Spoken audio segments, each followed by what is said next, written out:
Worldwide now, the coronavirus taking a devastating toll. Confirmed cases now top 300,000. Over 13,000 have died. Elizabeth Palmer is in London tonight tracking the crisis across Europe. Exhausted and overstretched, doctors and nurses are working round the clock in northern Italy. But still, this outbreak is currently the worst in the world.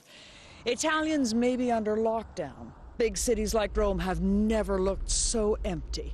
And yet, there were more than 600 new deaths just overnight. It was a military convoy that transported coffins to the cemetery outside the town of Bergamo.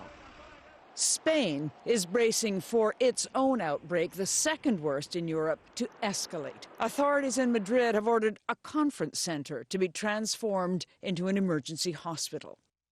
In British pubs, last call was Friday night. They're now closed, and so are restaurants. The number of deaths in the UK remains relatively low, 281 overall, but it is steadily rising. And today the government announced that 1.5 million, especially vulnerable people, will be asked to stay at home for 3 months. For those still out and about in the spring weather, Prime Minister Boris Johnson advised, don't get too close. Don't think that fresh air in itself automatically provides some immunity. You have to stay 2 meters apart. But that kind of distancing is simply not possible in much of the developing world.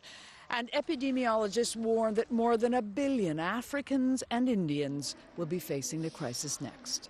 Elizabeth Palmer, CBS News, London.